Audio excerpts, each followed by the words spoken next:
Let's do this. Mm. Welcome back to Signals on 91.3 Lagos Stocks. My name is Adewunmi Oshodi. Well, Signals Marketplace will continue next week, Saturday. I have with me, I'll call him the man who sent me on assignment. Yes, very special thanks to Williams of ProDev. Thank you for making this possible. Now, we're discussing, it's long topic. See, just know that it's a masterclass. And we're going to be having a conversation with someone who's very versatile with 30 years of experience. So I'm going to do the honors of, hopefully they don't send me on errand today, but he's a dynamic business executive, a seasoned angel investor, and a trusted advisor to companies and boards across the globe. With over 30 years of experience in the tech industry, he has been instrumental in guiding startups, C-suite leaders, and established organizations towards sustainable growth and innovation. Throughout his illustrious career, he has specialized in global HR systems implementation and consulting, working with multinational corporations and fast-growing SMEs. His expertise spans HR IT solutions from bespoke developments to off-the-shelf technologies, and his insight into HR technology and data have made him a sought-after advisor and implementer worldwide. Well, beyond his technical acumen, he is a passionate advocate for empowering individuals and nations. This passion inspired him to establish the Josh Leadership Academy, a platform dedicated to nurturing leaders and fostering growth. He is also an accomplished author, having penned two impactful books, The Art of Managing Up for Career Progression and Managing Sudden Change in Your Career Journey. His dedication to uplifting leaders has taken him across the globe, where he shares his wealth of knowledge and inspires others to achieve their fullest potential. I had a run-in with him when I was invited for his LinkedIn interview, and there's something he said, revenue eats investment for breakfast. I have with me, with a warm Signals welcome, Shola Osinoiki. Yes, I got it. You know, sometimes I try not to struggle with names because they'll ask you, aren't you a Yoruba person? But anyway, we're discussing thriving in Nigeria, startup visibility and career progression. Let's take a bit to when you spoke about revenue eating funding for breakfast. Yes. Yeah. So, I mean, I think that statement came out of the fact that I have been in this ecosystem for a while, and I realized that a lot of people are looking for funding, right? Yeah. And that's fine. That's fair enough. But there is an element where ultimately, after you don't get the money, I go add some Yoruba. Yeah, so it's okay. Yeah, it's all right. I'll add some broken into it. After you don't get the money, what are we doing? What are we here to do? And I realized that a lot of people, particularly people I've invested in, some people don't really think it through to the next level around revenue. And here's the story I always tell. And I like telling stories, so you'll hear a lot of stories. So the story I always tell is that I grew up in Dopomo, right? And Egbeda, close to Egbeda. My parents lived there, so I grew up in that area. And the one thing that fascinated me as a young child was the fact that I saw women open shops in front of their house, right? And then they'll be selling bread. Somebody will pass by and say, "Mommy, don't you have milk?" I say, "Okay, next time when you come, I will get milk." Then the person will come again. Don't you have groundnut? So you see, business kind of grows not from I sat down and think everybody wants to buy groundnut, everybody wants to buy this. Ultimately, how business really grows is by understanding what the customer needs, right? Now, I have not said this online in a while, but actually I started, and I'm not saying this now to kind of curry some kind of favor from anybody, but just because of the question you asked me, I started my entrepreneurial career hawking soft drinks. Okay. Not on my head, but in a wheelbarrow, right? So there's a place called Santos Layout, right? And my mom had a drinks shop, and there were lots of building sites. So I didn't want to put things on my head, so I put in a wheelbarrow, and I will wheelbarrow the drinks to the building site and sell there and get money. And guess what? We went from a retailer to becoming a wholesaler, right? So that's my story. That's where my entrepreneurial story actually started. And I just realized sitting here just in the prelude, I realized I've never really shared that story before. But that's kind of how I started. I would go to university when other people go on holiday. I come home and I collect my wheelbarrow and I go and sell. And so that hustle mindset, that idea of finding revenue, it's very, very important. Because I can fund you, but unless you find a way to make revenue, what are we doing? Does that make sense? Yes, I was about to say Tipengboro. It's true though. It's true. Okay, it's true. now we're discussing thriving in Nigeria, and what does it mean for a business to thrive in Nigeria? That's a deep question. Because I use the word thriving. All of our Yeah. company materials use thriving. So when you said thriving, I'm like, okay. So what does it mean for a business to thrive in Nigeria? Having faced different governments, different circles, yeah. Currency changes, Inflation, power challenges. And I think thriving starts in the heart, right? People think that it starts in the profit and loss. It doesn't. It starts in the heart. It starts with you as an individual, understanding and determining what does thriving look like for you. And the reality is that thriving for you as an individual might be different from somebody else. The woman that is selling, here's another story. Like I told you, I like telling stories. So I did my first degree in Obafemi Awolowo University. Great And Ife. from Ife, I would go to Ilesha. And there's a place, if you know that road, anybody in the comments in YouTube, just say, I know that road, right? On that road is a lady who sells akara. Akara osu, right? And I watched in my first year of coming to university, and actually I did my final year project on that road because I looked at why roads fail in Nigeria. And I realized that this woman went from a shack to a single story, to a double story, to a 3-story. So then her main business is akara. But actually now she was now renting out property. And one day someone called, I went to talk to her. And she told me, from this akara, my son, I've sent my 2 children to university. Right?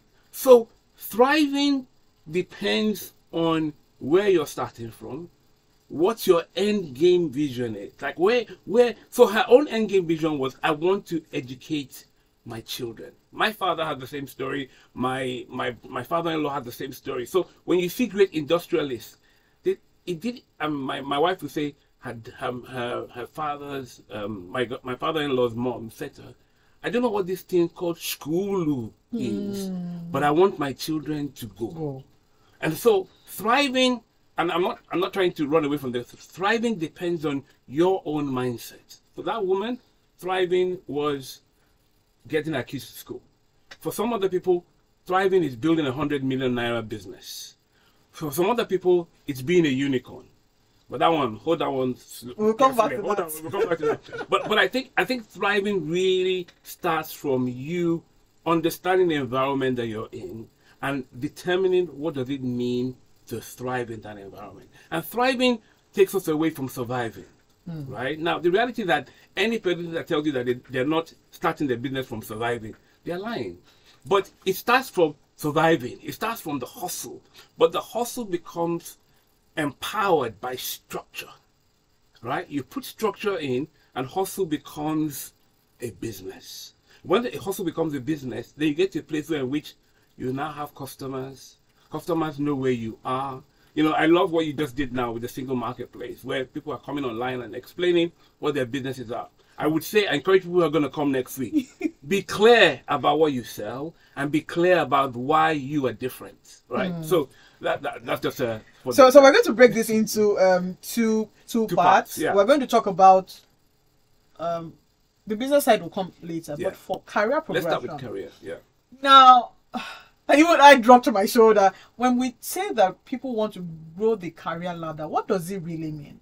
So when we say people want to grow the career ladder, what we are saying is that you are making a commitment to go on a journey within an organization or several organizations to become the best you possibly can within that organization.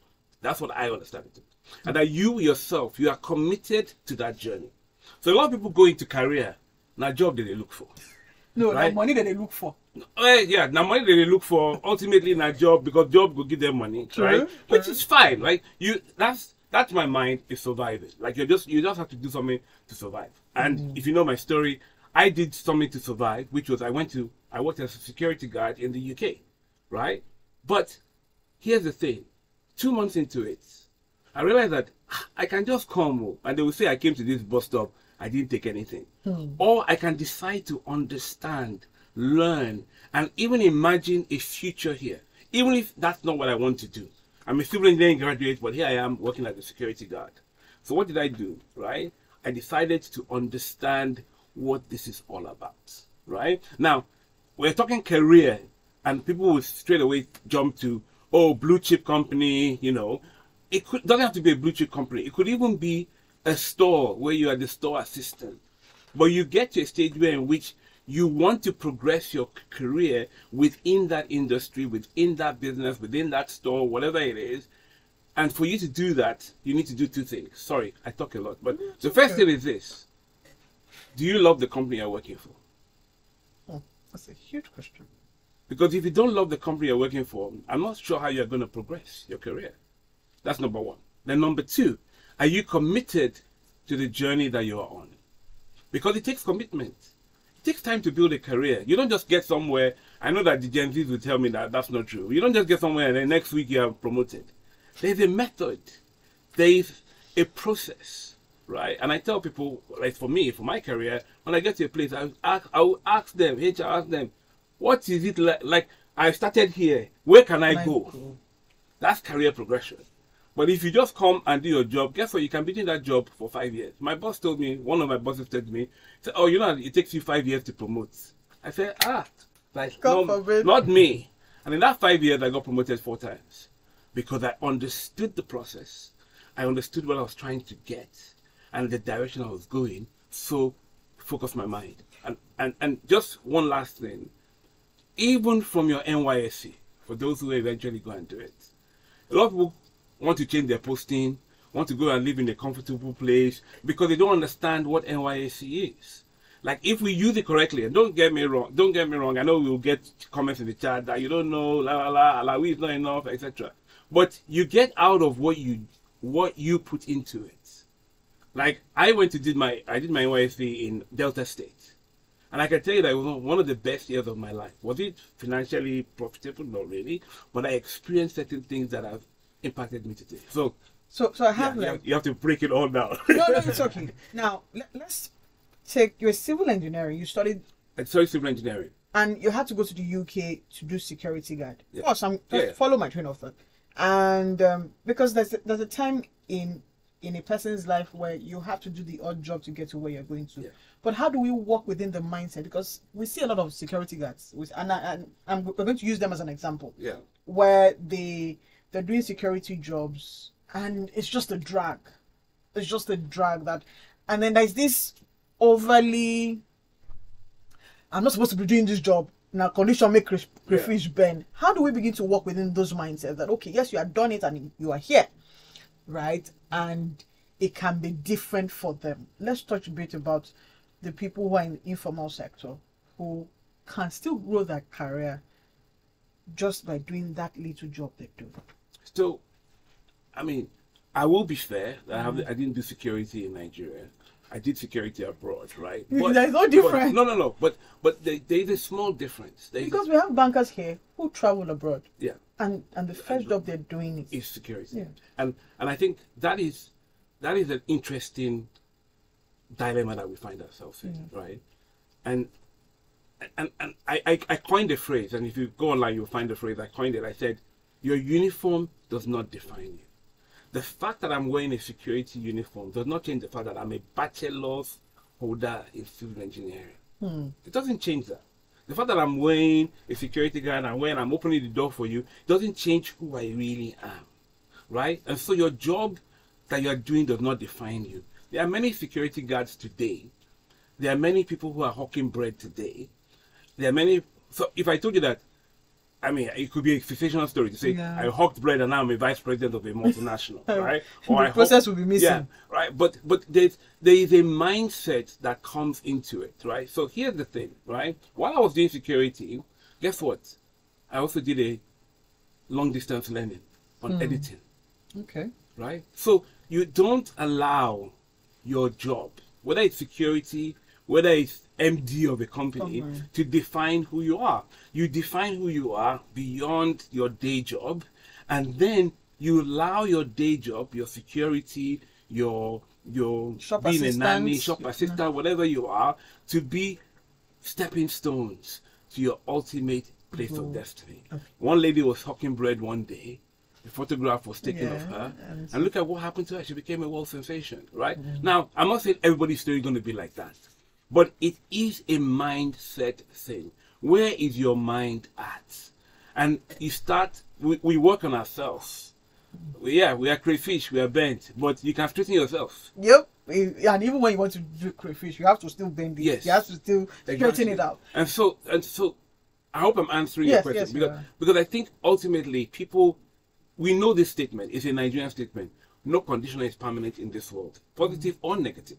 And so the question is, how can you maximize the position you find yourself? That's one. The second one is, I'm trying to play good cop, bad cop, but there's this thing that when students leave the university, they expect to be paid a certain amount of money without having gained any experience. So some say, oh, they are looking for 2 years experience, 3 years experience. But when they come into the work environment, they're expecting to pay this amount of money. And you're wondering, People are looking for instant gratification. And we'll talk about this when we talk about founders also. But in the career space, a lot of people do not realize that actually it takes time to become who you want to become. And if you realize that, now we start to journey still take, but one day we will get there. And so if that's the case, why are you insistent on being paid a certain salary that is, first of all, that salary means that, so here's what people do. They create this priority, they create this flow of, I only can collect, as a graduate, I only collect 1 million. So first of all, that means about 90% of the companies in this country cannot hire you. Because they can't pay you 1 million as a graduate. The 90% of the companies can't. And so you already now shrink. There's no job. Well, because you've given yourself only 10%, right? But if you believe that, look, there's a long time game to be played here. We're going somewhere. This is not our final bus stop. Yes, I might be earning, like when I was doing security, I earned £2.50 an hour, right? That's a tiny amount of money. I had to work about 80 hours a week to even get something to take home, to pay rent, to pay this, right? But that's now story of yesterday, right? And the hope is my children wouldn't have to do that. But even if they do, they'll have a different mindset. So I think it's really about getting to a place where in which you understand that there is more for you to learn. Like, here's the thing, right? And this is coming to my mind now. You enter university. Why don't you just say, the day I entered, my first semester, my first year, first semester, I want my pali. How now? Not You even collect. Nigerian lecturers will check it. You understand? So if you that is a university graduate, when you went to university, your first year, your first semester was the beginning of your journey. It took you 3 years, 4 years, 5 years. Let's not add ASU strike, everything. And then it took you 6 years to get to the ultimate end game, which was your degree. You committed to that journey because you knew where you were going. My question is, young people, fresh people who are starting, do you know where you want to go? This is where mentorship and coaching is very helpful. Do you know where you want to go? Do you realize that, okay, yeah, actually, you can even take a small salary because you're going to learn a lot of things. And guess what? That then gives you a stepping stone to ask for a bigger salary. So it's really about, and I think that's the problem. We're so used to right now. And that's because, yeah, we're looking for what we want to eat. But I think in the midst of right now, we need to begin to think long term. Think of long term. Signals on 91.3 Lagos Shop. We're discussing thriving in Nigeria, startup viability and career progression with Olusola Osinoiki. It's all right. I got No, Osinoiki. Yes, because I have to get it. Well, if you have questions, comments, send us a WhatsApp message 0809-234-5913, or you can call 0704-700-8913. Now, let's dive into startups in Nigeria. Yes. And the series A, B, C, D, E, F, A1, C1 funding. Series H is also Series H. Yeah. I wish for a company that got to Series H.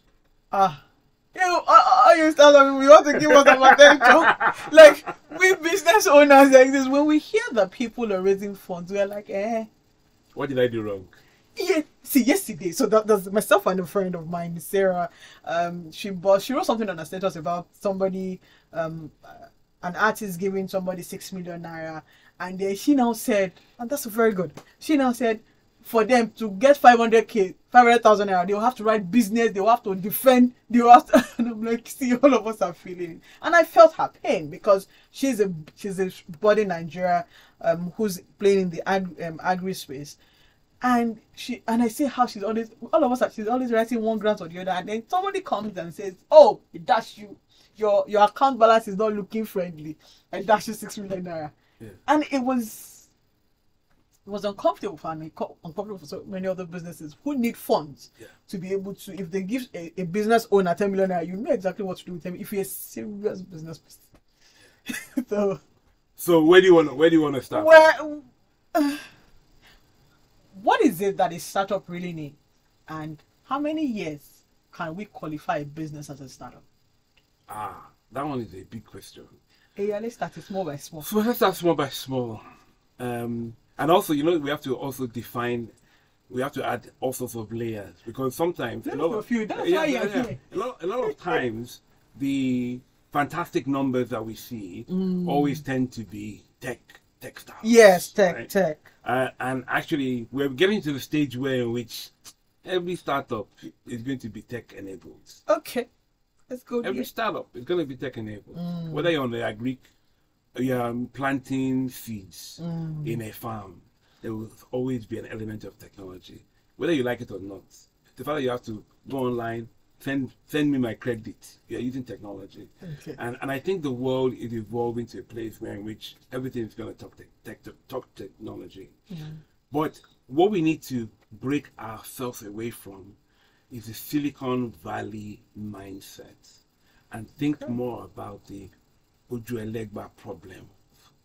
Because I think I talked about Instagram and TikTok earlier, but I think the other side is LinkedIn, because LinkedIn will tell you, I'm proud to announce to you, I have certified 10 million, 15 million, naira, dollars, euros, everything, right? Yeah. But a lot of these people are in an ecosystem, an ecospace, which is different from yours. Now, I do believe in the idea of funding. Like, I wouldn't be an angel investor if I didn't believe it. But I would also say angel investing, VC funding, is, of all the investment you can do in your life, the worst investment you can ever do. Why? It's the truth. Because for 10 companies you're going to invest in, statistically tells you only one is viable. It's the fact. It's not a prayer point. It's just it's not a prayer point. Prayer point. It's just the truth. And I think a lot of people don't realize that. And then there's a big challenge between angel investment, friends and family, VC, private equity. Like, it's not a straightforward, like, some people, an angel investor probably won't write you a check of $1 million. Probably has to be a VC or a private equity person or an institutional investor. But an angel, different from a VC, is that when an angel gives you 5K, that ordinary 5K that you look like, what did he give me? Just 5K. Have you not heard that before? What did he give me? Just 5K. I will block you. It's because you don't realize that angel investor has had to work, has had to graft to create this money that is now investing in you, taking a risk on you. And I think what happens in the ecosystem, and I'm talking specifically about Nigeria, and I've seen ecosystems around the world, but specifically in Nigeria, is that people just think, I have this great idea. They think you are still before COVID. Right before COVID, you have an idea. You're Someone will funded. just give you check. Post-COVID, everybody eyes don't open. You have to show workings. So you have to show working. You have to show traction. You know, I'm not going to give you idea is too a penny now. I can Idea even is go a into damn chat thing, it doesn't. GPT and say, look, Give me an idea. give me an idea. And- Not only give me an idea, give me an idea, create a website, create a customer funnel, and when you're finished doing that, put a pay gateway on it. I take that code, put it into Perplexity or some other tool, and then boom, me too, I become founder by that. But behind all of that are certain things, structure, that we miss in this country. And the reality is that everybody is looking for money. Whether you call yourself startup or you call yourself be small to medium business. No, I call them growing businesses. Yeah. Oh yeah, you don't like the word Small business. Yeah, small business. Well, Small. I don't know. Yeah. I got to watch every video. I have been casted. No, so the reason why I don't like small, it's I don't know. I think for me it's a mindset thing. So when I say growing, I'm like, okay, so it's growing. That's small. Yeah. That's- And I think I like that. But actually, I think people get hooked up on what small is because sometimes they're actually micro businesses. okay. Right? They're micro businesses. Let me tell you. Look, I'm going to digress because Go ahead. I know where people want me to go, but I'm going to digress first before I go there. I will come back and meet you there. So micro, yeah, you come back. I mean, so I was walking down a street Yeah. in Dar es Salaam, and I saw this guy. He was Dar es Salaam is where? in Tanzania. Good. And I saw this guy hawking watches, right? And I just sat him down. I said, I'm not buying a watch from you, but I want to understand, why are you here?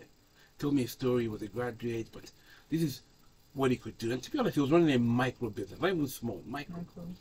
And I sat there and I gave him equivalent of 1,000 naira, right? At that time, this is like almost 30 years ago. I gave him equivalent of 1,000 naira. At that time, naira was still solid. I gave him equivalent of 1,000 naira. And he said to me, this will help him double his stock, right? And then I gave him my postal address. And he wrote me, Wow. sent me pictures, and said to me, this is how much, you gave me this money. This is how much I've been able to make. Wow. And then a year later, he wrote me again, and then, we lost contact. I think I changed the address or whatever. But that Mindset. left a seed in my head that I met this guy in the middle of his hustle, right? He wasn't there sitting on the street saying, Give me money. give me money, I want to go and start a business. He was doing something. What something, I think we had a discussion pre-show Yeah. around whatever you learned that you have two hands, you have two legs. Yes, you have 2 hands and 2 legs. Go and work. Get doing something. Yeah. Right? So while you're waiting for investment to come in, what are you doing with your hands? What is the side thing you're doing? Whether it's consulting, whether it's helping somebody else. Because the reality is that I was listening to a great man yesterday, Dr. Suleiman. I worked under him when I was in Accenture. He was CEO of Accenture Nigeria. And he said something, he said, like, a lot of young people today, they don't want to go through the process of learning. They want to skip learning. They're skipping learning as if they're skipping landline and they're moving to mobile. But if you skip learning, guess what? You will go back to school sometime. You will repeat class. You will repeat the class. And so I think what we really need to do Yes. is get to the place, and that's kind of where we started from, is to understand that even if I did give you $5,000, how can you change that to money? A lot of people take investors' money with no intention of giving that money back, right? They don't say it out loud though, but in their head, they have not, because if I give you $5,000 and you don't know how you're going to give me that $5,000 back and more, then what are we doing? Now, Yes. while we're on $5,000, what is it with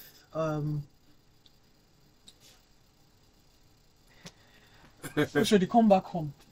What is it with people giving money for business and the next thing they do is to splurge on cars? Is it that there is a poverty mindset? Is it that we are lacking in something, that somebody gives you money and the next thing you want to do is buy the latest cars and we're not responsible for the funds that we're given? Again, that starts. I'm a very heart person. Like, Okay. it depends on your heart, right? So your heart tells you what is really you. right? And money just exaggerates Money what's already money will yours. show you. Yeah. Money will. Because if you are given funding and the first thing you want to do is buy Oko or a car, Yeah, right? yeah, it's true. Right? Then we unless you're an Uber driver, right? Unless you are buying this car to create money, Okay. then you are not clear on where you're going, right? You're not clear. You're not clear about what you're doing. Here's an interesting thing, right? This is gonna throw you. I got to Germany. I was working in Germany for the last. I worked in Germany for 5 years. After 2 years, I told my wife, I said, like, I love my car. You know, men and boys and cars. I said, but we don't need this car. The public transport system actually works here. Okay, so it's a Nigeria problem. So I gave up my car. But I'm not the only one. I've met multi-millionaires. I met a guy on a train. Let me tell you a story. I met a guy on a train. And I haven't seen him for years. Our kids went to the same school. And we're in the same carriage in the train. We're not in first class, so we're in the same carriage, second class, economy. We were sitting down together, and he was sitting across me. I said, "Oh, what are you doing now?" Oh, he said, "Oh, I left Citigroup." He was the third most highest person in UK in Citigroup. And I have my own bank in Jersey. I have a bank in Ireland. Yeah, so that's what I'm doing now. And I had to recheck myself. But here's the guy that owns banks. And we're on the same train. He's not in first class. I'm not saying first class is not good. I have entered first class. It's not about. But what I'm saying is that you don't define your life. Look at Warren Buffett. He drove the same car for 20 something years. I don't let you bring that Warren Buffett inside the conversation because sometimes I feel that nobody's stingy. No, there's an element of stinginess and there's an element of contentment. See, wait, contentment is different from stinginess. No. So you have to being prudent. Prudent, yeah. But one is an extreme. Here's the thing, though. Okay. For businesses to thrive in Nigeria, you need an element of prudency, frugality, so that the money that they gave you. I was talking to a startup yesterday, and they said that the money that they gave us, we still have some left. Oh, that's good. We haven't spent it all. That's good. Right? I even have an investor in Germany, a young Nigerian guy who was starting a business. And after 2 years, he didn't get all the money he completed. You know, he gave me my money back. Like the kobo. He gave my money back. So you think this guy, if he's doing an investment again, will I not go and invest? So which is even better? To collect investors' money or to get somebody who will give you grant or an Indian investor just, oh yeah, take. We've seen you multiply this. Because sometimes all these investors' money is every choke. It's a trap. No, and that's what somebody was saying yesterday at an event I was at yesterday, that people don't realize that when you take investors' money, right? So that's why we have some people that I know, they just like to bootstrap. Because they want to be independent. Because the moment you take somebody's money, I don't care how much you take, you are now accountable to that person. That is why we hear stories of, oh, they pushed out the CEO. Yes, because they are giving you money, plenty sometimes, and you are misspending it. They will just say, Ogbeni. So is it advisable to take somebody's money or you bootstrap? But for how long are we going to bootstrap? Wait. So you're asking, you see, you like to ask many questions in one question. Look, it doesn't start from bootstrapping or funding. Yeah. It starts from where are you going? Okay. You understand? When YouTube started, you know there were a dating app. It was supposed to be for dating. It's like if you want to see Bobo and Bobo wants to see you, take a video, you exchange. While they were on that journey, they discovered this opportunity to become what they became. And as they were becoming and evolving, guess what? Somebody saw them as a potential. The same way Mark Zuckerberg, and I know people might not like him, but he said, I'm not taking that person's money. Why did he say he's not taking it? If you watch the film, even his colleagues were like, are you crazy? But it's because he knew where he was going. So I think what founders in Nigeria need to do is before you rush and take somebody's money, even before you rush and bootstrap, where are you going? Take that time to think. Because, you see, if you're reflective, guess what? Things will, why are you in business? You know, So I give a good example of myself. I'm an author. I write books, but I not say I'm not going to become a bestseller. It's not a prayer point. I'm not even trying to, right? But what I know is that my books are for educational purposes, for impact, and as long as I'm seeing the impact, You're satisfied. I'm satisfied. So me, I will not go and borrow money. I will not go and take investors' money for my book publication business, because I know that where I'm trying to get, I cannot return your money because half of the books are giving them away for free. So I'm not a viable business for you to invest in, because unless you want to come alongside me and say, I'm a social impact person, I don't even care about profit. Let us go and impact the lives of people. There's a company called Tom's. They used to do shoes. They do shoes. They still do. And then when they started out, you know what they said? For every shoe Oshodi buys, we'll give one away to a poor person somewhere in the world. That's a social business. Now, they made profit. But the mindset started from the social. So if me as an investor, I want to go and invest in them, I have to be aware that one of the shoes that we collect, instead of it going for profit, it's going to go for social impact. And actually, as the world is changing, there are a lot of social impact investors that all they are looking for is social impact. That's the return on investment. Now, they're happy to collect their money back with interest, but ultimately, they're committed to you because they know you are committed to a social impact, a radical change. And I think what we need to get to in Nigeria is for young people to solve real Nigerian problems. And guess what? Value, funding will follow value. Right, and I'll tell you this, and then we'll go to your next question. I'll tell you this, right? When we started my wife's business, so she runs a business just down the road from here, Viability Street. It's a music business, and ultimately her intention was everybody that's learning how to play piano, it's like a fight, but they have to pass exams. So she came up with the idea that it should be fun to make music. It should be fun to pass an exam. It should be fun to do music.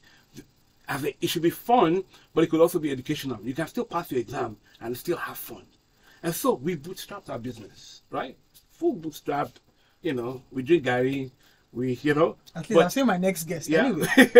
Continue. But guess what? Where we are now, in about 2 years ago, a business, a drum school in Germany approached us and said, we want to give you money. We didn't go and ask them. Wow. They said, we want to give you money because we see what you're doing, we see you're having impact, and we will commit to giving you money on a monthly basis so that you can take what you're doing on the island and take it to Ikeja, take it to places that cannot afford education, because we believe that education has an impact on the child's education, right? The more music you do as a young child, the better you'll be at mathematics. It's a proven fact. And so if you expose your children to mathematics, you expose your children to education, guess what? You have the viability. You're creating a viable human being. Now, I say that story to say sometimes you just need to get with the working, get with the impacting, and funding will follow. It doesn't always happen. But the reality is that we've reversed the equation now, and everybody's starting from how much will you give me for this idea? Okay, this idea that you have it been tested? Have you got a customer? Sir, just drop the money and then we will see. Guess what? I dropped the money. Now you have decided to pivot. You are pivoting. Actually, in fact, I don't even want to do business anymore. I now want to go and get a job. That money is gone. I cannot get that money back. Now, can I now come and hold you? I cannot hold you. So, and that's why investing for investors self is hard work. And a lot of founders don't understand that actually it's hard work. They just see the returns. Every investment I'm going to make is not going to turn to a flutter wave. I know that. And that's not why I'm in it. I'm in it because I want to make an impact. We want Nigeria to thrive. And if Nigeria is going to thrive, we need to empower young people who have ideas with a little bit of funding to get them going, to get to a place where they can get revenue and they can stand on their own 2 feet. Okay, Signals on 91.3 Lagos. I have with me Olusola Osinoiki. Good.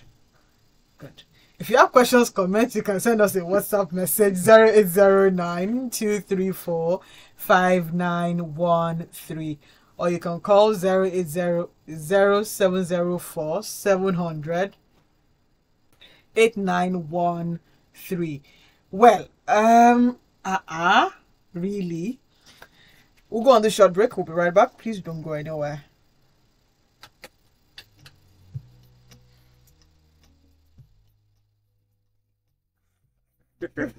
Your games are coming up. It's not even a game.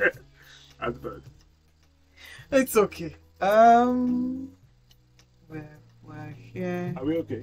Are we doing okay? Yes.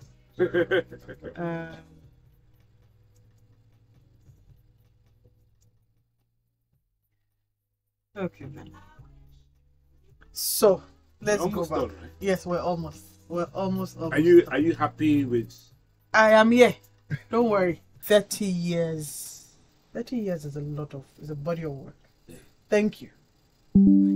Thank you. That's one. Number two. Okay, we have a question. Hello, good morning. Good morning. Good morning. Your name or where are you calling us from? Yeah, my name is Wisdom. Your name is? My name is Wisdom. Wisdom. Welcome. Yeah. Question or comment? Okay. Yeah, I've been listening to the program and it's quite interesting. Thank you. I think I love what your guest is saying, and I think a few things from what he has said. Yeah. I think that the problem we have in Nigeria for small businesses thriving is probably transparency with the people we deal with. The partners, that could be partners or, whatever. So I take, for instance, I look at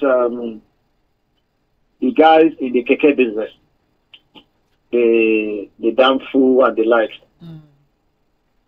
You know that if the taxation, the agberos on the road, whatever that they're collecting money from them are less, you know that someone can actually be driving keke, Danfu and makes a good life out of it. Yes. Yes. But because the agbero on the way collecting money from them, from different local governments, from one Oga here and there, they don't get to save good money anymore to do other things. That's what the problem is. If there could be a way whereby government could just have what we call a pity on the small man, allowing him to thrive, make use of the little he's earning to be able to expand his business. I think a lot of boys, a lot of guys will be taken away from street doing bad things. Yeah. Some of these guys are frustrated because the little money they have made, maybe one local government, one people on the way will just come and take the money away from them like that. Yeah. Now, look at what is going on currently in Lagos right now. You once you are driving a car in Lagos, it's like you are committing a crime. Your saving grace should be that car should not off. If that car should go off, okay, I look for instance. Wisdom, we have to wrap up quickly. Just okay. Let me leave it maybe some of that, but let me just add to this. Yes. We have these our big companies, maybe like the real estate and the all those things.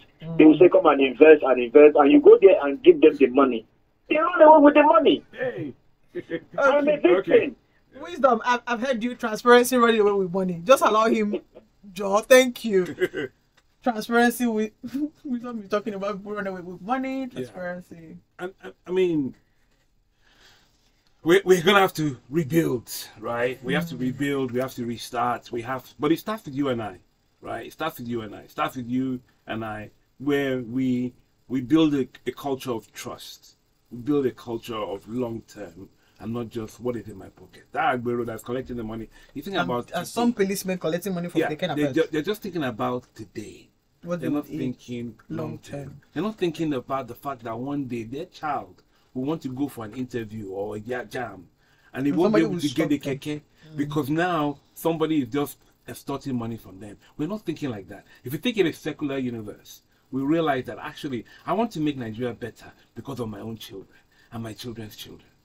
Simple. And I think that's the long term we need to think about. Now, finally, yes, ma'am. How important is mentorship in building a thriving career, and where can young Nigerians find the right mentors? Mentorship is critical. Like, I don't think I would have been the person I am today without mentorship. And even in my security job, I was mentored because I didn't understand what security was. And my job mentor at the time, Amanda, we're still friends to today, showed me what it is and what it needs to be done. What is a mentor? So a mentor is somebody who has been where you're trying to get to and shows you the way. And we're running out of time, right? So yeah.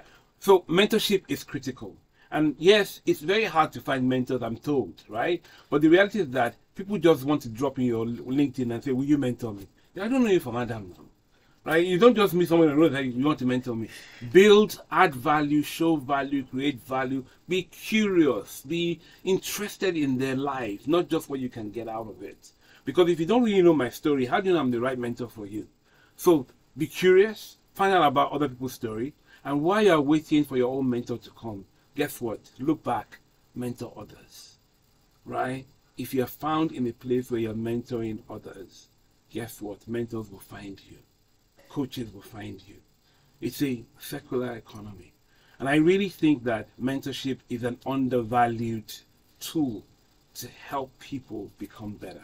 And I wouldn't have been as I am today without the power of mentorship. Okay. I don't want to let you go. Okay.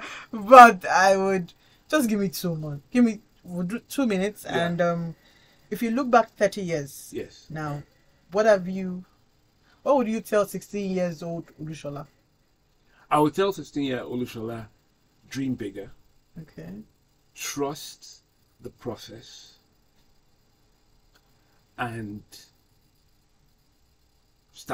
get mentorship earlier. Okay. Get some mentorship earlier. Okay. As an angel investor, what are you looking out for before you can invest in a business? So I'm one of those unique angel investors. I don't invest in business, I invest in people. Okay. Right? And so find me a person who's doing something that they are passionate about. Right? Everybody used to say passion. Passion. You have 2 types of passion. Okay. You have passion on the shelf that is just to be admired. More passionate go, bros. More passionate go. You are not G. Right? Passionate ball. Right? Or I actually see you in the passion field.